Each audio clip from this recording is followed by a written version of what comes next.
Bonjour à tous, bienvenue dans le podcast Objectif Client. Je suis Agathe Curis, consultante chez Anomia, le cabinet de conseil exclusivement dédié aux avocats. Lors de nos différentes missions, nous avons constaté que les avocats gagneraient à mieux connaître leurs clients. C'est pourquoi nous avons créé ce podcast, afin d'en apprendre davantage sur les attentes des entreprises vis-à-vis de leurs avocats. Aujourd'hui, j'ai le plaisir d'échanger avec Victor Mounet, directeur administratif et financier du groupe Les Niçois. Les Niçois, c'est un restaurant pétanque à Paris et une marque d'épicerie fine pour l'apéro, distribuée aujourd'hui dans de nombreuses enseignes. Bonne écoute.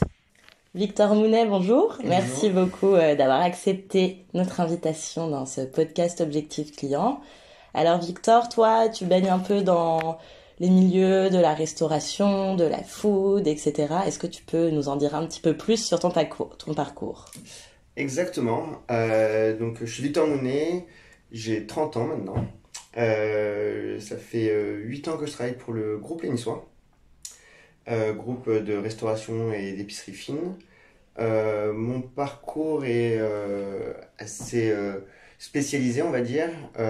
Quand j'étais plus jeune, j'ai commencé à travailler dans la restauration à partir de 13-14 ans, parce qu'une partie de ma famille était dedans.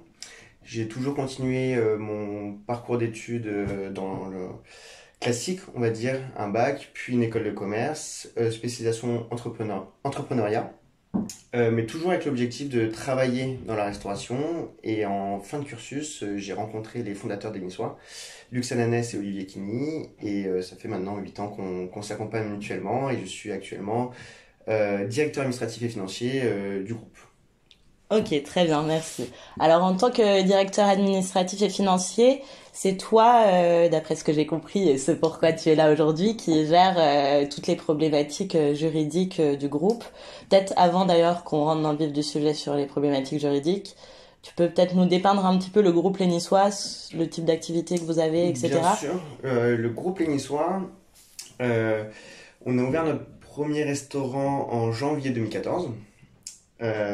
Moi, je suis rentré dans la boîte 6 mois avant. À la base, c'était juste un petit restaurant de quartier avec la cuisine niçoise ou plus largement méditerranéenne, un terrain de pétanque au sous-sol. Très vite, on s'est diversifié. On a commencé à faire de l'événementiel. L'événementiel grand public dans des festivals, Wheel of Green, Rock en scène, etc. Événementiel pour des entreprises et des particuliers également, des mariages, des soirées d'entreprise et compagnie. Et très vite, on s'est rendu compte que les gens ils venaient au restaurant pour faire l'apéro, et du coup on s'est dit on va amener l'apéro chez eux, et du coup on a lancé la marque d'épicerie fine Les Niçois. Au début qu'on a commercialisé chez Colette, qui était un concept store à Paris. Puis on est rentré dans des épiceries fines, à la grande épicerie, au Galeries Lafayette, etc. Et maintenant nous sommes distribués en GMS, dans plusieurs anciennes GMS, après 3 ans d'exclusivité en GMS chez Monoprix. On est maintenant chez Carrefour, Leclerc, Intermarché, Système U, et on commence à être diffusé plus largement au niveau déjà régional, et on a des contrats d'accord au niveau national, et on grandit d'année en année sur ce segment qui est maintenant notre segment porteur. Entre-temps, on a ouvert d'autres restaurants qu'on a fermés avec la crise du Covid, etc. Donc actuellement, il nous reste un restaurant, le restaurant historique dans le 11e arrondissement, et la marque d'épicerie fine qu'on développe et sur laquelle on travaille énormément. Ok. Encore un peu d'événementiel ou pas du tout? Encore un peu d'événementiel, j'aimerais bien. Oui. Les conditions sanitaires ne nous permettent pas de faire l'événementiel. On avait vraiment une grosse activité événementielle, et voilà, c'est quelque chose qui est assez rémunérateur en termes de marge. Malheureusement, depuis l'année 2020, c'est compliqué de s'investir dedans, parce qu'on passe beaucoup de temps à monter des projets, et maintenant avec le Covid, en une fraction de seconde, on se fait annuler l'événement, et du coup c'est beaucoup d'investissement de temps pour au final ne pas faire les événements. Et pour l'instant on y consacre plus de temps. J'espère que l'année 2022 sera un peu une année de changement pour le secteur de l'événementiel, et qu'on puisse reprendre des activités plus classiques, notamment sur tout ce qui est festival, parce que à titre personnel ça me manque, et à titre professionnel ça me manque aussi d'exploiter sur ce genre de beaux événements où c'est toujours très agréable de rencontrer notre clientèle en direct. Je comprends, j'espère aussi. Du coup, aujourd'hui, tu me dis, il te reste, pardon, c'est un peu péjoratif. Vous avez un restaurant, donc le restaurant historique, l'activité d'épicerie fine, ça représente combien de salariés le groupe Lénissois aujourd'hui? Alors, sur le restaurant, on a considérablement réduit. Avant le Covid, on était à 12 personnes. On était ouvert 7 jours sur 7. C'était une grosse usine. Maintenant, on est descendu à 5 personnes. On est ouvert Ok. plus que 5 jours sur 7. C'est des choix forts qu'on a fait, mais des choix qu'on assume. Sur l'épicerie, en parallèle, on a fait un peu l'inverse. On était à 5 personnes à peu près avant le Covid. Et là, maintenant, on est passé à 12 personnes. Ah oui, belle croissance. Avant le Covid aussi, on avait un autre restaurant qui s'appelait le Yacht Club dans le 9e arrondissement. On avait 17 salariés sur cette structure. Donc voilà, on est vraiment passé d'un gros pôle restauration à maintenant un plus petit pôle restauration, mais qu'on garde et qu'on apprécie, qui reste notre activité historique.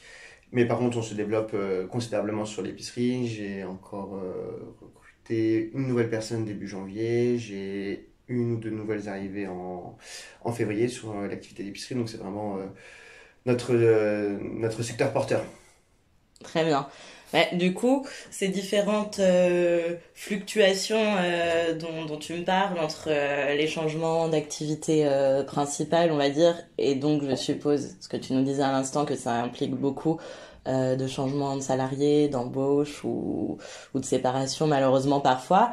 Je suppose que sur ces sujets-là, tu as eu affaire à pas mal d'avocats, peut-être en droit social. Au début, oui. J'ai essentiellement utilisé mon père qui était avocat dans le droit social et qui est médiateur en entreprise pour faire des médiations entre les salariés et les directions. Il m'a beaucoup aidé sur le début. Maintenant, je commence à avoir une petite expertise dans le domaine à force d'avoir vu des salariés. Parce que voilà, la restauration, déjà, c'est un secteur à, à fort turnover. Donc, on a l'habitude de voir des salariés partir et d'autres arriver. Il y a quand même le système de rupture conventionnelle qui simplifie pas mal des choses. La période du Covid aussi a vu le secteur de la restauration un peu déserté par des travailleurs qui se retrouvaient plus dans ces activités-là. C'est actuellement très difficile de recruter dans la restauration. On a plus de mal à recruter que peut-être à se séparer de personnes. Maintenant, on a toujours besoin de conseils, notamment quand on a d'éventuels litiges avec des salariés ou quand on doit faire des choses un peu plus exceptionnelles, ce qui m'est arrivé l'année dernière. Quand on s'est séparé d'un établissement, on a dû faire un licenciement économique collectif. Mhm. Euh, il y avait en plus un représentant du personnel, donc salarié protégé. Il faut être bien carré par rapport à ces trucs-là parce que l'administration du travail vient contrôler que la procédure est faite en bonne et due forme, que les délais sont bien respectés, que le droit des salariés est respecté, surtout que les salariés, tous leurs droits ils sont acquis et c'est un droit acquis qui ne peut pas être enlevé. C'est des procédures assez spécifiques, mais l'État accompagne aussi pas mal les entrepreneurs dans ces démarches-là. Les procédures sont assez bien expliquées. Cependant, il est toujours bon, surtout en cas de litige avec un salarié, de prendre un conseil. Ok, et donc justement, enfin, dans ce cadre de litige que tu as pu avoir, d'après ce que j'ai compris, tu as travaillé donc avec un avocat indépendant, un cabinet. Est-ce que tu as un avocat référent depuis des années dans ce Alors, domaine-là? j'ai eu des litiges avec des salariés qui n'ont jamais débouché sur des procédures judiciaires. Ok. Parce que le droit du travail, il y a quand même une partie amiable déjà on essaie de se mettre d'accord en amont pour désengorger les tribunaux et puis pour une question d'efficacité de temps. Mhm. Donc il m'est arrivé de prendre des conseils, mais c'est toujours nous-mêmes qui nous sommes représentés parce que voilà, en plus nous on apprécie nos salariés, on aime travailler avec nos salariés. Donc on n'a jamais pris vraiment d'avocat pour aller en procédure jusqu'au tribunal. Oui, mais pour la partie conseil. Pour la partie conseil, on prend notre avocat qui s'occupe de l'intégralité de nos affaires, entre guillemets, généralistes. Ok. Qu'est-ce que tu appelles du coup affaires généralistes? Est-ce que tu peux me faire un peu un inventaire du type d'affaires dont s'occupe cet avocat? Alors, j'ai plusieurs utilisations de conseils juridiques ou d'avocats juridiques. Euh, Tout d'abord, dans la restauration, on utilise des fonds de commerce. Donc, j'ai besoin d'avocats pour négocier l'acquisition des fonds de commerce, négocier avec les bailleurs et négocier l'acquisition ou la cession du fonds de commerce. Chose que je suis en train de faire en ce moment.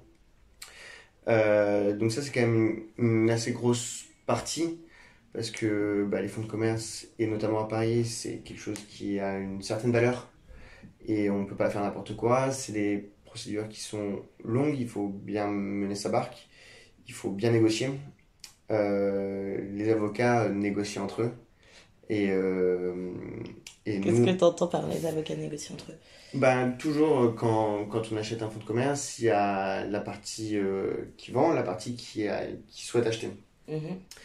Euh, Chaque partie parle à son avocat et les avocats se parlent entre eux. Ok, C'est assez rare, ça se fait, on se parle entre parties, mais entre guillemets, les points importants, et ça se négocie entre avocats. très bien. Ils, C'est vraiment ils, votre pa- ils pa- porte-parole. c'est ça, ils parlent le même langage, ils peuvent annoncer des choses sans que l'autre partie se vexe, alors que si on fait les choses en direct, on peut froisser la partie adverse, on peut mal prendre certaines choses, ou on peut accepter rapidement quelque chose sans avoir justement le retour de notre avocat. Donc c'est important parce que voilà, c'est des choses qui valent un peu d'argent, quoi. Les fonds de commerce, ça paraît. Ça, c'est entre guillemets, ma première utilisation dans la partie de la restauration. Mhm. L'achat et la cession de fonds de commerce, obligatoirement un avocat dans la boucle. C'est obligatoire. Il y a aussi dans la constitution des sociétés, euh, c'est important en fonction de deux choses, la forme juridique de la société. Les statuts peuvent être différents entre une SAS et une ACRL. Une ACRL, 80% des statuts sont de facto imposés par la forme de la société. Une SAS permet des choses beaucoup plus libres, et notamment en fonction des associés, de négocier comment est-ce qu'on vote les résolutions, est-ce que c'est au prorata départ, est-ce que c'est au prorata des associés, etc. Est-ce que c'est la majorité, à l'unanimité. Il y a, il y a une grande volatilité de possibilités avec ce format de société. Et lorsque l'actionnariat est multiple et différent, il est nécessaire de prendre un avocat qui soit impartial et qui soit là juste pour expliquer les implications des statuts qu'on va faire. Donc tu n'attends pas, dans ce cadre-là, tu n'attends pas de ton avocat des conseils sur quelle serait la forme la plus favorable, etc., les clauses à mettre en place, mais plutôt qui formalise votre volonté en tant qu'associé. C'est ça. Maintenant, en plus, je commence à avoir une petite expérience là-dedans, mais j'attends à ce que nous, on explique comment est-ce qu'on a envie que les règles du jeu soient faites, et lui va retranscrire ces règles du jeu en langage juridique et en article de constitution de société. Mhm. Mais grosso modo, on va voir l'avocat en disant voilà, nous on a envie que les règles du jeu soient comme ça. Il va nous répondre que si on veut que les règles du jeu soient dans ce sens-là, ça implique que les décisions soient votées à l'unanimité, ou etc., etc. Et du coup, va nous donner les implications de notre volonté. Ce à quoi on va pouvoir ajuster ces règles du jeu. Et une fois qu'on est d'accord sur ces ajustements et du coup sur les règles du jeu général, et on va transcrire ça en article de constitution de société. Ensuite, une fois que la société est constituée, on va vouloir acquérir un fonds de commerce, généralement. Nous, on va identifier, on va se mettre à peu près d'accord sur le prix avec le vendeur. Et ensuite, c'est là où les avocats rentrent dans la danse. comment est-ce qu'on proratise les comptes de charge à la fin, qui prend en charge quels aspects de la cession ou de l'acquisition, négocier avec le bailleur une franchise de loyer pendant la durée des travaux, tout ce genre de choses se négocie. Voilà. Donc après ça, on donne consigne à l'avocat de ce qu'on souhaiterait sur cette affaire-là. Lui, il parle du coup aux deux autres parties. Un, le vendeur. Deux, le bailleur. Et à la suite de ça, si on arrive à se mettre d'accord, on acquiert le fonds de commerce et derrière, on peut exploiter notre activité de restauration. Ça, c'est le schéma classique où on utilise des avocats juste pour l'aspect, entre guillemets, traditionnel de création, d'entreprendre dans le secteur de la restauration. Voilà. Ok.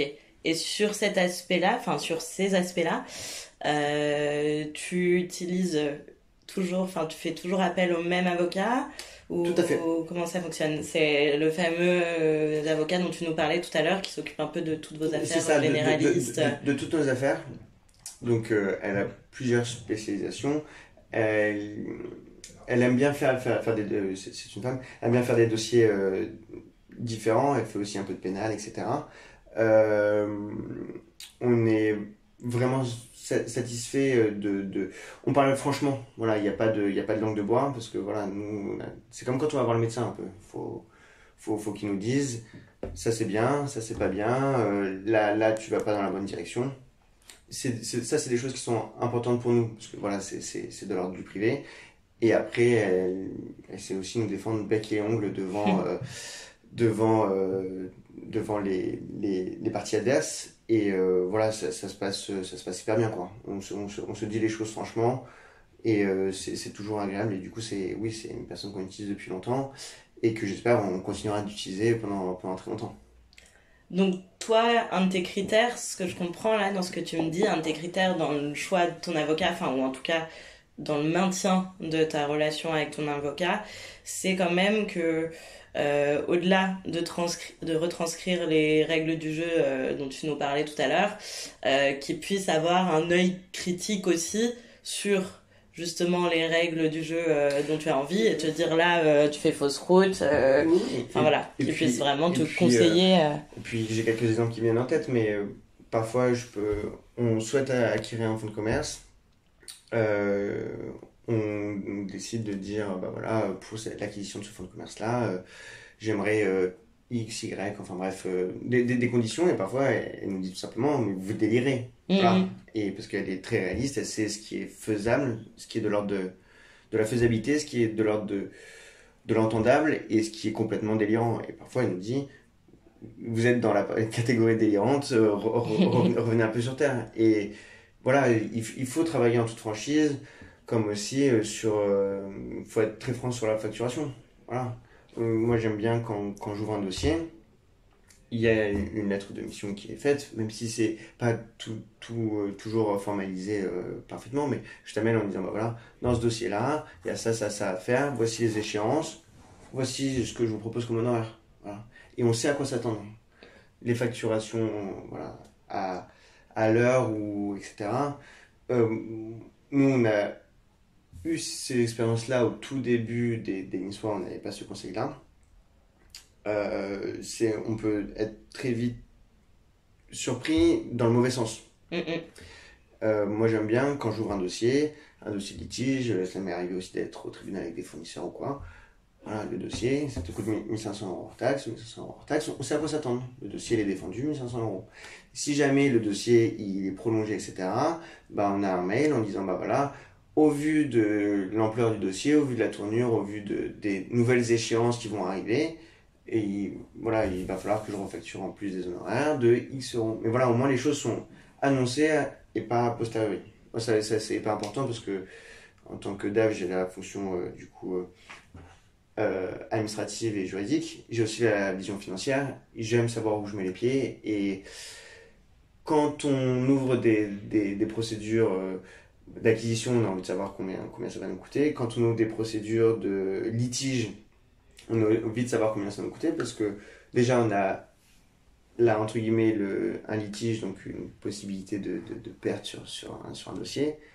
Et en plus, il faut qu'on sache les honoraires qui seront associés à ce litige-là. Et ça, c'est quelque chose de très important pour pouvoir prévoir la trésorerie et éventuellement financer ces besoins-là. Mm, mm. Donc la prévisibilité, on va dire, du budget, c'est un critère très important pour toi. Tu préfères donc oui, que ce soit sous un mode un peu de forfait, annoncé quoi, tel dossier vous coûtera tant que... Exactement. Ok. Moi, je travaille exclusivement en forfait et je ne vois pas de dossier si j'ai pas une tarification en amont. Après, il y a des dossiers qui sont plus complexes. Je suis notamment sur un établissement en procédure avec le bailleur qui a souhaité faire une éviction sans indemnité, ce à quoi nous on réattaque, etc. Bref, on a un problème d'infiltration qui est dû à une partie qui est à la charge du bailleur. Et du coup, il y a de multiples procédures juridiques en ce moment sur ce fonds de commerce avec le bailleur. Il y en a très exactement 4. Des procédures au fond, des procédures en référé, etc., etc. Donc c'est cette avocate qui s'occupe de l'intégralité de ces procédures-là. Euh, Forcément, ça fait 2 ans qu'on est en procédure. Et là, les procédures vont arriver pour certaines à échéance sur le premier trimestre 2022, d'autres plus tard en 2022. On ne sait pas encore de quel côté ça va pencher, même si il y a eu des rapports d'expertise, etc., etc., qui ont été rendus. Euh, Forcément, chaque année qui se rajoute fait du travail supplémentaire pour notre avocate et du coup fait des frais juridiques supplémentaires. Donc là, c'est compliqué de le faire en forfait parce que et ça c'est entendable, mais chaque année, en début d'année, on a, voilà, en fonction des avancées, on a des enveloppes du coup prévisionnelles et on sait où on met les pieds. Même si, voilà, ça peut pas être parfait, mais voilà, moi j'aime bien avoir une visibilité, ça me paraît important, et aussi c'est important, je suppose, pour les avocats et les conseils, de savoir aussi sur quel revenu ils peuvent se positionner. Donc voilà, je me mets aussi de l'autre côté. Ils savent aussi à quoi s'attendre, quelle rentrée d'argent ils peuvent, parce qu'ils ont un cabinet à faire tourner, donc je suppose que c'est important pour eux. Ouais, non, t'as raison, ça doit jouer dans les deux sens en effet, et c'est une bonne chose pour les avocats d'avoir un certain revenu qui est au moins assuré. C'est ça. Et puis les conditions, entre guillemets, de collaboration entre l'avocat, conseil et le restaurateur sont mutuellement acceptées. Et du coup, c'est une base de travail saine Mm, mm. pour pouvoir avancer dans les dossiers. Voilà. Derrière, au moins, il n'y a pas à chaque coup de fil à l'avocat, bon, bah, je vais me faire facturer parce que j'ai passé 20 minutes au téléphone. Moi, je considère que les 20 minutes au téléphone, c'est la suivi de dossier. C'est du suivi de dossier. Comme un peu quand au restaurant, on vend une privatisation, et ben on vend une privatisation, peu importe le temps de préparation avant, le repérage avant, on vend la privatisation avec les prestations qui sont associées à cette privatisation. Si on a passé 2 heures en coup de fil avec le couple de mariés parce que voilà ils étaient stressés par rapport aux fleurs ou etc. Ça fait partie du coup de privatisation. On va pas rajouter un frais à la privatisation. Voilà, donc j'estime que c'est un peu la même chose quoi. Très bien.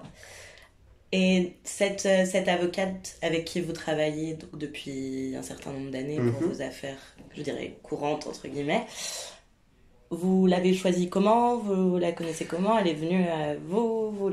Alors, Vous êtes allé la elle nous a chercher? été chaudement recommandée par des personnes du secteur, par d'autres juristes également. Euh, la première fois qu'on a travaillé avec elle, c'était sur l'acquisition d'un fonds de commerce. Ça s'est très très bien passé et du coup on a continué à collaborer ensemble. Euh, donc on est vraiment très content et elle nous fait quasiment toutes nos affaires, quasiment. Il n'y a que de manière exceptionnelle où on travaille avec d'autres conseils ou d'autres avocats. Et ça, généralement, c'est des avocats qui nous sont recommandés par elle, parce qu'on s'adresse d'abord à elle. Mm. Et derrière, voilà, elle dit, voilà, moi je sais faire, mais là on est sur un domaine un peu plus spécifique. Euh, aller voir ces personnes-là qui sont vraiment spécialisées dans, dans cette catégorie, entre guillemets, de droit. Et c'est vrai que le droit est très vaste et en fait nous entoure de manière générale, parce que tout est du droit, tout est contraint. Euh, et il y a des aspects spécifiques au contrat. Je pense notamment sur notre activité d'épicerie. On a eu un courrier de l'INAO, qui est l'Institut national de l'origine des produits. Cet organisme, de l'origine et de la qualité, voilà. Cet organisme nous a envoyé un courrier nous disant qu'on ne respectait pas la réglementation en vigueur sur certains de nos produits d'épicerie commercialisés sous notre marque. Ce à quoi on s'est adressé à notre avocate et qui a dit, alors là, le droit des produits, le droit des marques et surtout les origines et entre guillemets les fraudes, etc., c'est quelque chose qui est très spécifique, qui est aussi peut être soumis à... C'est assez subjectif, voilà, c'est rarement carré et très bien dessiné. Elle nous a conseillé un cabinet qui nous a permis déjà d'avoir un œil avisé sur la commercialisation de nos produits et sur est-ce qu'ils étaient tout à fait en règle, est-ce que c'était en règle mais soumis à, à un avis subjectif ou est-ce que ou est-ce qu'ils étaient non conformes, ce à quoi ils nous ont fait des recommandations. Recommandations qu'on a suivies et du coup nous avons envoyé des courriers à l'INAO afin d'affirmer notre position, d'affirmer nos, nos décisions suite à leur courrier. Donc on a arrêté certains produits qui étaient en effet voilà, on a suivi leurs recommandations. En tout cas, les avocats nous ont dit vous pouvez continuer, mais vous prenez un risque certain. On a décidé de ne pas prendre ce risque certain. Et sur une autre catégorie de produits, on a décidé de continuer la commercialisation, parce qu'ils ont dit voilà, juste changez vos étiquettes pour que ce soit plus en accord et que, entre guillemets, le consommateur soit tout à fait au courant de l'origine de vos produits et qu'il n'y ait pas suspicion de fraude. Voilà. Parce que, vu qu'on s'appelle les Niçois fait référence à une origine géographique et du coup, l'INAO a dit que ça pouvait porter à confusion. Donc voilà, on a arrêté certains produits et on a amélioré nos étiquettes pour que vraiment l'origine de nos produits soit mieux expliquée sur d'autres produits. Et là, on a pris un cabinet de conseil spécialisé là-dedans. Et c'est vraiment leur cœur de métier. Donc voilà, tout ce qui est marque, dépôt de marque, origine des produits, etc. C'est voilà, notre avocate, je ne sais pas qu'elle est en bonne dedans, mais elle sait que des gens sont plus équipés et plus performants. Et du coup, elle nous aiguille à juste titre vers ces personnes-là. Et on est quand même très content de la collaboration avec ces autres personnes. Et d'ailleurs, nous, si on pourrait recommander aussi ce cabinet pour ce type de problème. Ok. C'est une bonne transition justement que tu m'offres, puisque tu me dis que vous pourriez recommander ce cabinet sans problème, tout comme je suppose tu recommanderais volontiers l'avocate avec qui vous travaillez majoritairement. Donc a priori, moi ce que je comprends de tout cela, c'est que si un avocat avec lequel tu travailles et dont tu es satisfait des services te demande des mises en relation, des recommandations, ce type de choses dans un souci de développement de son côté, est-ce que c'est une démarche qui te choque de la part d'un avocat ou est-ce que c'est un service que tu rendrais volontiers? Ça me choque pas. Après, faire entre guillemets de la pub pour un avocat, entre guillemets, c'est pas mon activité, c'est pas, enfin, c'est ça me choque pas, mais voilà, je serais peut-être pas à même enfin, entre guillemets, de faire de la pub pour cet avocat, mais en tout cas, recommander des avocats, ça c'est sûr, et je l'ai d'ailleurs déjà fait, si des confrères ou d'autres entrepreneurs me demandent est-ce que tu connais pas un avocat, etc., je recommande toujours. Voilà. Ça, recommander, oui. Après qu'un avocat me demande de communiquer pour lui auprès de mon secteur d'activité, ça me choque pas, mais c'est pas quelque chose que je... Enfin voilà, c'est pas quelque chose avec lequel je serais forcément hyper à l'aise. Oui, oui. Non, mais... Et surtout, ouais. les avocats avec qui je travaille, je crois qu'ils ont déjà pas mal de boulot, même s'ils sont toujours disponibles au téléphone. Je sais qu'ils ont pas mal de boulot, donc et j'en suis très content pour eux. Tous les avocats ont pas mal de boulot, ouais. Ça c'est quelque chose de certain. Votre avocate, du coup, elle est indépendante ou elle est dans un cabinet? Elle est indépendante, elle a son cabinet, Elle est toute seule. ouais, toute seule, ou enfin, elle a quelques collaborateurs ou autrices avec qui elle travaille, mais c'est son cabinet, elle est bien toute seule, elle gère, je crois bien sa marque, et surtout, elle a la possibilité de choisir ses dossiers, et je crois que quand on travaille en indépendance, c'est important de travailler dans ce qui nous plaît. Nous, dans la restauration, on choisit, entre guillemets, la restauration qui nous fait envie, qui nous plaît. Parfois aussi, on a même le luxe de pouvoir choisir nos clients. Donc, je pense qu'un avocat a envie aussi de faire des dossiers qui sont plaisants. Voilà, rémunérateurs, mais plaisants. Voilà. C'est sûr qu'il faut prendre en compte le plaisir qu'on a à travailler, c'est certain. Si jusqu'à maintenant, donc d'après ce que je comprends, t'as travaillé, j'allais dire seulement avec des avocats qui t'ont été recommandés par un autre avocat. T'as jamais eu à chercher un avocat parce que t'avais une problématique dans tel ou tel Non, secteur. j'ai jamais eu à chercher un avocat par moi-même. Et si, entre guillemets, à un moment, j'avais besoin d'un avocat, j'ai cherché conseil auprès de personnes qui auraient pu avoir recours à ce type de conseil juridique. Je suis jamais allé sur Internet et en tapant recherche avocat spécialisé fonds de commerce. Oui, Voilà, et ce serait pas un réflexe que t'aurais. T'irais d'abord demander à non, des... parce que j'aime bien travailler entre guillemets par des personnes qui me sont recommandées. C'est toujours plus agréable d'être introduit aussi par quelqu'un auprès de quelqu'un. Et voilà, moi après c'est ma manière de fonctionner. Peut-être que d'autres personnes fonctionnent autrement, mais j'aime bien, oui, être introduit et ou recommandé vis-à-vis de quelqu'un ou qu'on me recommande quelqu'un. Voilà, c'est comme ça que je travaille. Et est-ce que ça c'est déjà arrivé d'être démarché d'une certaine manière par des avocats, que des avocats viennent à toi pour te proposer leurs services, si tu en avais Alors, besoin? oui, on reçoit quand même pas mal de mails de toutes propositions. Euh, Juridiques et non juridiques, hein, Oui. on en reçoit beaucoup.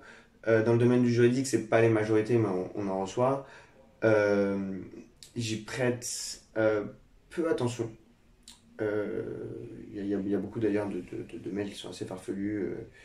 On vous recommande pour la session fonds de commerce, etc. On a beaucoup été démarché, et ça a beaucoup, beaucoup été démarché suite au premier confinement. Mhm. Des avocats se disant spécialisés dans l'étude d'assurance pour attaquer les assurances pour non prise en charge d'indemnités vis-à-vis du Covid. Avocats qui vendaient leurs services en disant qu'ils se rémunéreraient sur les indemnités qui toucheraient par les assurances. Je crois d'ailleurs que c'est moyennement légal de faire ça. Euh, Se rémunérer au succès, si c'est... Exclusivement succès, il y a une part, normalement, il y a une part de fixe à prendre. J'ai contracté, je me suis dit, j'ai contracté avec quelqu'un qui m'a dit oui, oui, vous avez le droit à quelque chose. Et bref, ça n'a jamais donné suite. Je les ai quand même relancés. Et, voilà. Mais on a beaucoup été démarchés hein, suite au Covid pour attaquer les assurances. Voilà, donc voilà, je suis quand même assez sceptique par rapport à ce démarchage, entre guillemets, un peu sauvage de conseils juridiques vis-à-vis des restaurateurs. Généralement, on essaye d'être en amont accompagné par des conseils, même si on peut toujours s'ouvrir à d'autres personnes.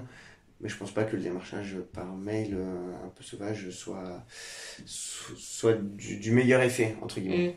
Quand tu dis un peu sauvage, c'est peut-être le côté aussi opportuniste de la situation où en gros là c'était des avocats comme tu le disais vraiment spécialisés sur un sujet plutôt touchy dans une période pas forcément top pour ton activité. Est-ce que par exemple je pense que surtout eux ils ont vu ils ont vu un filon peut-être s'ouvrir devant eux. Je sais pas trop ce que ça a donné. Je sais que certains restaurateurs ont réussi à obtenir des indemnités vis-à-vis de leur assurance. C'est malheureusement pas la majorité. Voilà. Mais voilà, je trouvais que c'était un peu opportuniste de vouloir dire on pense à vous, ils pensent essentiellement à eux et à pouvoir toucher des honoraires assez importants. Je crois pas que ça ait eu le succès escompté parce que les assurances ont quand même des conditions générales assez carrées et peu de restaurateurs, à ma connaissance, ont gagné vis-à-vis des assurances. très bien. Si je devais un peu, enfin si tu devais un petit peu résumer tes critères, donc pas pour le choix, puisque pour le choix on a compris que ton critère principal c'était que l'avocat te soit recommandé soit par un autre avocat, soit peut-être par des pairs dans ton secteur d'activité. Hormis cela, une fois que la relation de travail a commencé avec l'avocat, quels sont un petit peu tes critères qui te donnent envie de continuer à bosser avec cet avocat? On a parlé tout à l'heure de la transparence sur les tarifs, le fait que les tarifs soient prévisibles. Au-delà de ça, qu'est-ce que tu attends de ton avocat? Est-ce que tu attends que ton avocat soit peut-être un fin connaisseur de ton secteur? Enfin voilà, dis-moi un petit peu. Moi, ce que j'attends de mon avocat, c'est vraiment que la relation soit en toute franchise. Que ce soit au début, au moment de la facturation, que ce soit dans nos échanges, qui, qui sache dire euh, je- j'ai un manque de connaissances sur ce sujet, je te recommande à quelqu'un d'autre. Là, je pense que je vais pas pouvoir t'accompagner. Parfois, c'est bien de savoir ses limites. Hein. C'est comme les médecins. On va voir le généraliste, il dit voilà, je pense que je serai un peu short sur ce truc-là, va voir un spécialiste. C'est, et ça veut pas dire que cet avocat n'est pas compétent, ça veut justement dire que cet avocat est pas là pour, entre guillemets, me prendre des honoraires, il est là pour euh, me donner le meilleur conseil. C'est ce que j'attends, c'est qu'on me donne le meilleur conseil. Que ce soit la personne que je vais voir directement qui me donne ou sa recommandation, c'est son meilleur conseil, entre guillemets. Et derrière, c'est dans le suivi des dossiers. Que tout simplement, quand j'appelle, ben, même si on ne peut pas me répondre dans la seconde, c'est quelque chose que j'entends, voilà, que la relation continue, entre guillemets, sur du long terme, surtout quand on a des dossiers de longue haleine, au long cours, où c'est important, voilà, moi parfois que je fasse le point, parce que bah là, notamment mes procédures sur le litige avec le bailleur sur un fonds de commerce, ça dure depuis 2 ans. J'ai besoin d'avoir des updates réguliers. Je dois aussi informer les associés de manière régulière. Il y a des éléments à transmettre auprès des experts, du tribunal, etc.